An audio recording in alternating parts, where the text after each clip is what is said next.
Ini adalah sebuah kisah tentang seorang pria yang gemar memfitnah dan justru melakukan pesugihan untuk menjadi orang terkaya di desanya. Begini kisah selengkapnya. Di sebuah desa pesisir yang dikelilingi oleh hamparan sawah dan laut biru yang membentang luas, hiduplah seorang pria bernama Rasman. Sehari-hari, ia bekerja sebagai tukang tambal ban di pinggir jalan utama desa, tempat banyak petani dan nelayan sering melewati. Warung tambal bannya kecil dan sederhana, hanya beratapkan seng yang mulai berkarat. Hidupnya memang tidak berkecukupan, tapi cukup untuk makan sehari-hari.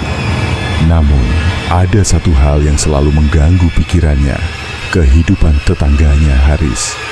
Haris bukanlah penduduk asli desa itu. Ia pindah ke desa pesisir ini sekitar 5 tahun yang lalu, membeli sebidang tanah di pinggir desa dan membangun rumah di sana. Awalnya, rumahnya biasa saja, tidak jauh berbeda dari rumah warga lain. Namun, tahun demi tahun, kehidupannya semakin membaik. Rasman melihat perubahan itu dengan matanya sendiri. Pertama, Haris memperbaiki rumahnya. Dari yang semula berdinding kayu, kini menjadi rumah bata yang kokoh. Lalu, ia membeli sepeda motor baru yang setiap hari digunakan untuk pergi entah kemana. Beberapa bulan kemudian, istrinya mulai membuka warung kecil, lalu berkembang menjadi toko kelontong yang lebih besar. Yang paling membuat Rasman semakin iri, Haris membeli mobil, sesuatu yang sangat jarang dimiliki oleh warga desa biasa. Wah, cepat sekali kaya. Pasti ada yang gak beres, begitu pikir Rasman. Rasman tidak pernah bertanya langsung kepada Haris apa pekerjaannya. Namun dari obrolan warga, ia mendengar bahwa Haris bekerja di bidang internet dan teknologi. Sesuatu yang asing bagi warga desa. Mereka tidak paham bagaimana seseorang bisa mendapatkan uang hanya dengan bermain komputer. Ah, itu cuma alasan saja, gerutu Rasman dalam hati. Sejak saat itu, benih kebencian mulai tumbuh dalam hatinya. Setiap kali ia melihat Haris lewat dengan mobilnya, atau melihat anak-anak Haris memakai pakaian bagus, hatinya semakin panas. Malam-malam, ketika Rasman duduk di warung kopi desa bersama warga lainnya, ia mulai menyebarkan fitnah pertamanya. Kalian sadar gak? Haris itu kayak mendadak kan? Katanya sambil menyeruput kopi hitamnya. Beberapa warga mengangguk, tanda mereka juga memikirkan hal yang sama. Aku dengar dia kerja pakai komputer, tapi kita nggak pernah lihat apa yang dia kerjakan. Nggak pernah ada barang yang dikirim atau dijual. Jangan-jangan dia memelihara tuyul? Mata beberapa warga mulai membulat. Ah, masa sih? Tanya salah satu warga, Pak Dul, seorang petani tua. Logikanya gimana? Duit bisa ngalir deras tapi nggak ada yang jelas dikerjakan? Kecuali kalau dia punya bantuan dari dunia lain. Lanjut Rasman dengan nada suara lebih pelan, seolah-olah berbagi rahasia besar. Obrolan itu menyebar dengan cepat. Fitnah yang dilemparkan Rasman mulai menjadi pembicaraan utama di desa. Setiap kali ada yang melihat Haris membawa sesuatu yang baru, mereka mulai berbisik-bisik. Gak masuk akal, Mas Haris kok bisa kaya segitu cepat. Mungkin benar kata Rasman, kalau dia pakai tuyul. Hari demi hari, desas-desus itu semakin kuat. Beberapa warga mulai menghindari Haris dan keluarganya. Jika sebelumnya mereka sering menyapa, kini banyak yang hanya sekadar mengangguk tanpa berbicara. Anak-anak di desa mulai takut bermain dekat rumah Haris, seolah-olah ada makhluk gaib yang berkeliaran di sana. Namun Haris tetap diam dan sabar. Ia tahu bahwa orang-orang mulai meragukannya, tapi ia tidak ingin membuang waktu untuk membalas atau membela diri. Hingga suatu malam, Rasman mendapatkan ide yang lebih keji. Kita nggak bisa terus-terusan diam. Haris itu harus pergi dari desa ini sebelum desa kita kena bala, katanya kepada sekelompok warga yang berkumpul di warung kopi. Warga mulai gelisah. Mereka tidak tahu pasti apakah tuduhan Rasman benar, tapi rasa takut lebih besar daripada rasa penasaran mereka. "Apa kita harus mengusirnya?" tanya salah satu warga dengan ragu. "Kita kasih dia peringatan dulu," kata Rasman sambil menyeringai. Mereka pun mulai menyusun rencana untuk menghadapi Haris. Malam itu, sekelompok warga desa yang terhasut oleh Rasman berkumpul di pinggiran lapangan. Wajah mereka dipenuhi keraguan, tetapi juga rasa penasaran dan ketakutan. Jika benar Haris memelihara tuyul, bukankah desa ini bisa terkena musibah? "Kita harus bertindak cepat," ujar Rasman dengan nada meyakinkan. "Kalau tidak, tuyulnya bisa saja mencuri dari kita semua." Beberapa warga mengangguk, meskipun masih ada yang tampak ragu. Namun Rasman pandai memainkan emosi mereka. "Apa kalian tidak sadar? Sejak Haris pindah ke sini, banyak yang mengeluh kehilangan uang.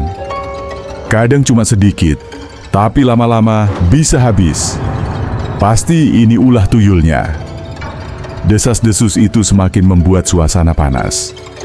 Tidak ada yang benar-benar bisa membuktikan bahwa mereka kehilangan uang karena tuyul, tapi ketakutan membuat mereka percaya. Sekelompok warga, dipimpin oleh Rasman, mulai berjalan menuju rumah Haris. Mereka membawa obor dan beberapa peralatan pertanian, bukan untuk menyerang, tetapi sebagai bentuk ancaman. Haris, yang saat itu sedang duduk di teras rumahnya bersama istri dan anak-anaknya, melihat rombongan warga datang dengan wajah serius. Istrinya tampak ketakutan, tetapi Haris tetap tenang. "Ada apa ini?" tanya Haris dengan suara lembut. Rasman melangkah maju, menatapnya dengan mata menyipit. "Kami ingin jawaban, Haris," katanya. "Dari mana asal kekayaanmu? Jangan-jangan kau menyekutukan Tuhan dengan memelihara tuyul?" Beberapa warga mulai menggumam. Mata mereka menatap Haris dengan curiga. Haris menarik napas panjang sebelum menjawab. "Aku bekerja, Rasman. Aku punya bisnis di internet. Sesuatu yang mungkin belum kalian pahami. Tapi aku tidak pernah berbuat hal-hal seperti yang kalian tuduhkan." Namun Rasman tidak peduli dengan penjelasan itu. Ia sudah tenggelam dalam rasa benci dan iri hati. "Kau pikir kami bodoh?" serunya. "Tidak ada kerjaan yang bisa bikin kaya secepat itu. Kalau kau benar-benar tidak pakai pesugihan, buktikan pada kami." Haris tersenyum tipis. Ia tahu bahwa tidak ada gunanya berdebat dengan orang yang sudah dipenuhi kebencian. "Apa yang harus kubuktikan? Kekayaanku bukan hasil pesugihan. Aku hanya bekerja keras dan berdoa," jawabnya tenang. Namun, jawaban itu justru membuat Rasman semakin geram. "Kau hanya pintar berkelit.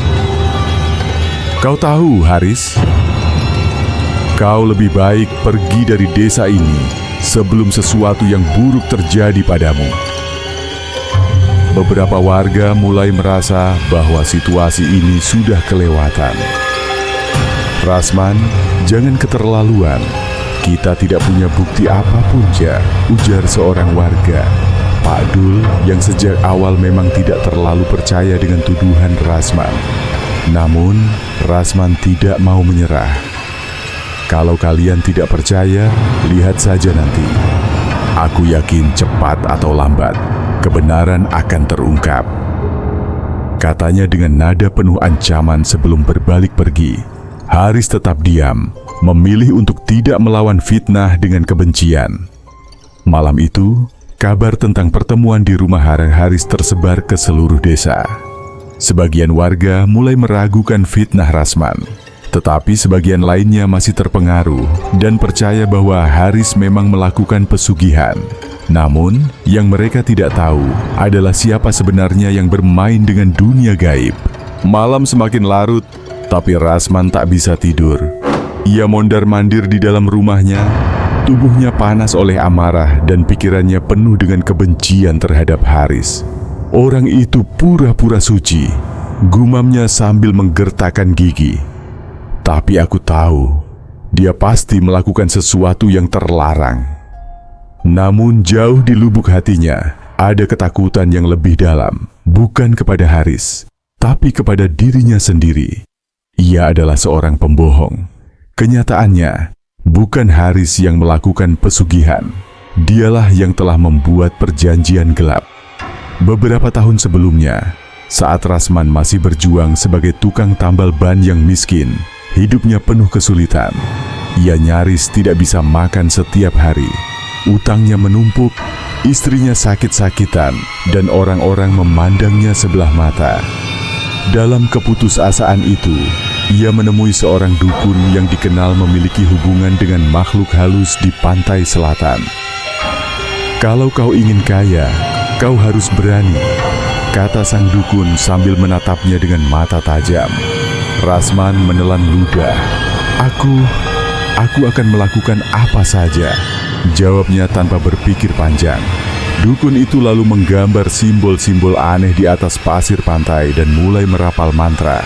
Malam itu, ombak terasa lebih ganas, angin berhembus lebih kencang, dan langit tampak lebih pekat. Tiba-tiba, dari tengah laut yang bergelombang, sesosok makhluk muncul. Jin itu memiliki wajah seorang perempuan, namun matanya tidak memiliki bola mata, hanya putih kosong. Rambutnya panjang dan berkilauan seperti air laut yang diterpa cahaya bulan. "Apakah kau bersedia menyerahkan hidupmu untuk kekayaan?" Suara jin itu terdengar mendesing di telinga Rasman, seolah berasal dari dalam kepalanya sendiri. Rasman menggigil, tapi ia mengangguk. "Tidak ada tumbal manusia," lanjut jin itu. "Tapi kau harus memberiku sesajen setiap bulan. Jika kau melanggar, maka keberuntunganmu akan dicabut dan kau akan mendapatkan akibatnya." Sejak malam itu, hidup Rasman berubah drastis. Bengkel tambal bannya mendadak ramai pelanggan. Lalu entah dari mana, seseorang menawarkan modal untuk membuka usaha rental motor. Beberapa bulan kemudian, ia membeli tanah, membuka toko, dan semakin kaya. Tidak ada yang tahu bagaimana Rasman bisa mendapatkan semuanya. Ia menyembunyikan rahasia itu di balik fitnahnya terhadap Haris. Mengapa? Karena ia takut jika orang-orang mengetahui kenyataan yang sesungguhnya. Malam itu, setelah memimpin warga ke rumah Haris, Rasman pulang dengan perasaan puas. Ia yakin fitnahnya akan semakin besar, dan sebentar lagi, Haris pasti akan terusir dari desa. Namun, di dalam rumahnya yang megah, suasana terasa aneh. Saat ia hendak masuk ke kamar, ia mendengar suara langkah kaki dari ruang tengah. Ceklek, lampu tiba-tiba padam. Jantungnya berdegup kencang. "Siapa di sana?" tanyanya dengan suara bergetar. Tak ada jawaban. Tapi angin dingin tiba-tiba berhembus, membawa aroma air laut yang asin dan anyir. Brak! Pintu kamarnya terbuka dengan sendirinya, dan di dalamnya ada sosok wanita berambut panjang dengan gaun hitam yang basah. Matanya putih kosong. Itu jin pesugihannya. "Kau sudah berjanji," bisiknya. Rasman terpaku, tubuhnya gemetar. Aku sudah memberikan sesajen setiap bulan. Aku tidak melanggar janji." Jin itu tersenyum tipis, tapi senyuman itu terasa dingin dan menakutkan. Sudah waktunya untuk janji berikutnya. Rasman berdiri kaku di ambang pintu kamarnya. Keringat dingin membasahi tubuhnya, meski udara malam terasa begitu dingin. Jin pesugihannya berdiri di hadapannya, dengan senyum yang membuat bulu kuduknya berdiri. "Kau telah memenuhi sesajenmu, Rasman." Suara jin itu terdengar seperti bisikan angin laut yang menusuk telinga. Tapi itu belum cukup. "Sekarang saatnya kau menepati janji utama." Rasman mundur selangkah, Jantungnya berdetak tak beraturan. "Apa maksudmu?" Suaranya bergetar. Jin itu melangkah maju perlahan, seolah menikmati ketakutan yang terpancar di wajah Rasman. "Kita harus menikah." Darah Rasman seakan membeku. Tidak mungkin. Aku manusia, kau jin." Jin itu tersenyum lebih lebar. "Bukankah kau ingin lebih kaya? Bukankah kau ingin menjadi orang paling kaya di desa ini? Tapi, jika kau menikah denganku, kau akan memiliki kekayaan tanpa batas. Tidak ada yang bisa menandingi kekuasaanmu. Semua orang di desa ini akan tunduk padamu. Haris, dia tidak akan ada artinya lagi bagimu." Kata-kata itu menusuk keserakahan di dalam hati Rasman. Ia telah mendapatkan banyak kekayaan dari pesugihannya, tetapi ambisinya masih belum terpenuhi. Ia ingin lebih. Ia ingin menjadi raja di desanya. Tapi, menikahi jin? Kau hanya perlu melakukannya dalam ritual khusus. Tidak ada yang akan tahu, bisik jin itu. Dan setelah itu, aku akan memberikanmu lebih dari yang pernah kau bayangkan. Rasman menelan ludah. Ia tahu ini gila, tapi di sisi lain, keinginannya terlalu besar untuk ditolak. "Baiklah," katanya akhirnya. Suaranya hampir tak terdengar. Jin itu tersenyum puas. "Bagus. Kita akan melangsungkan pernikahan di pantai selatan pada malam bulan purnama berikutnya. Siapkan sesajen terakhirmu." Dan dengan sekejap, sosok jin itu menghilang. Namun, bau anyir laut tetap menggantung di udara. Malam bulan purnama tiba lebih cepat dari yang Rasman harapkan. Ia berjalan menuju pantai selatan, membawa sesajen yang lebih besar dari sebelumnya. Kepalanya dipenuhi pikiran yang bercampur antara rasa takut dan ambisi. Pantai malam itu terasa berbeda. Ombak lebih ganas, angin lebih dingin, dan bulan yang bersinar terang tampak lebih merah daripada biasanya. Di tengah hamparan pasir, jin itu sudah menunggu. Gaunnya yang hitam berkilauan seperti ombak di bawah cahaya bulan. Ia melangkah mendekati Rasman, tatapannya dalam dan memikat. "Apakah kau siap?" tanyanya. Rasman menarik napas dalam. Aku siap." Jin itu mengulurkan tangan, dan Rasman dengan gemetar menggenggamnya. Tiba-tiba, ombak naik lebih tinggi, angin bertiup semakin kencang, dan langit terasa semakin gelap. Rasman mulai merasa pusing dan mual, seolah ada sesuatu yang menyedot jiwanya. Lalu, tiba-tiba, biur, ombak besar datang menghantam tubuhnya. Rasman terseret ke dalam laut, tangannya mencakar-cakar pasir basah, berusaha mencari pegangan. Ia mencoba berteriak, tapi air asin masuk ke dalam mulutnya.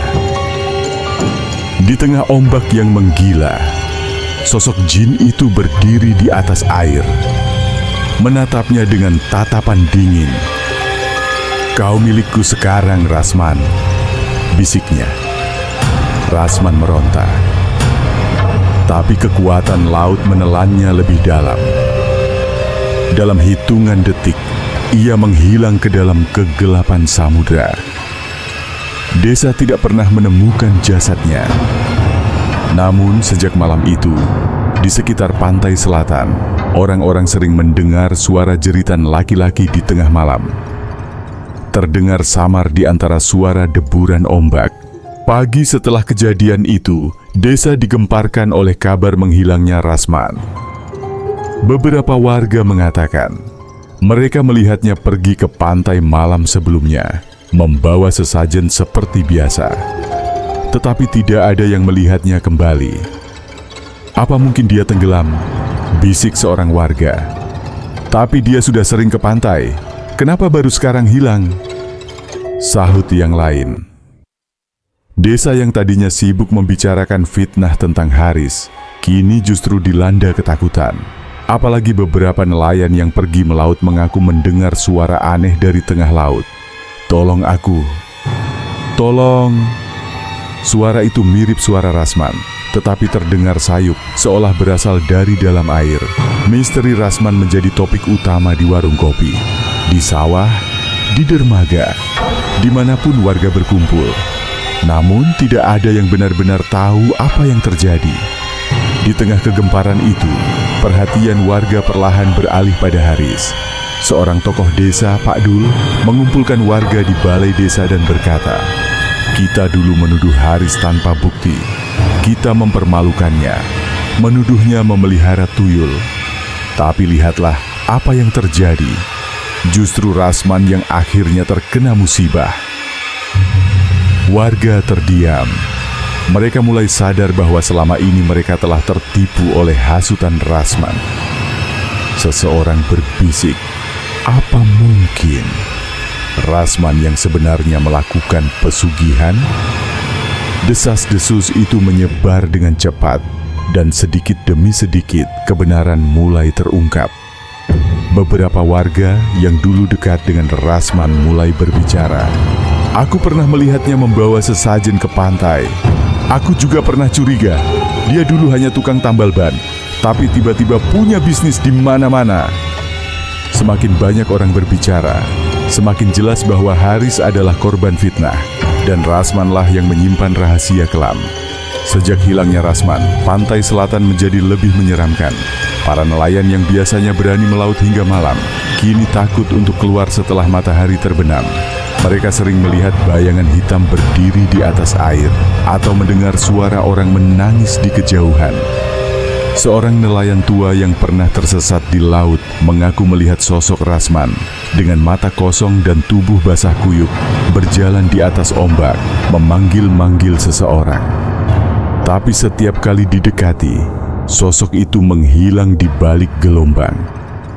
Beberapa orang percaya bahwa Rasman tidak benar-benar mati. Jin pesugihannya pasti menahannya di dunia mereka, kata seorang dukun desa, dan dia tak akan pernah bisa kembali. Sementara itu, kehidupan Haris berjalan seperti biasa. Ia tidak membalas fitnah yang dulu ditujukan kepadanya, tidak merasa puas atas hilangnya Rasman. Ia hanya bersyukur bahwa kebenaran akhirnya terungkap dengan sendirinya. Ia terus bekerja, membangun usahanya, dan tetap rendah hati di tengah warga desa yang kini menyesali perlakuan mereka padanya. Sebagian warga yang dulu menjauhinya mulai kembali, meminta maaf atas kecurigaan mereka. Haris memaafkan mereka dengan ikhlas. Tapi satu hal yang tetap menjadi misteri adalah, apakah benar Rasman telah mati? Atau hanya terperangkap di dunia lain, selamanya menjadi budak jin laut yang ia sendiri panggil? Tak ada yang tahu. Tapi sejak malam itu, pantai selatan tidak pernah sama lagi. Dan siapapun yang datang ke sana setelah tengah malam, terkadang bisa mendengar suara rintihan penuh penyesalan, terseret oleh ombak ke dalam lautan. "Tolong, aku ingin pulang." Tamat.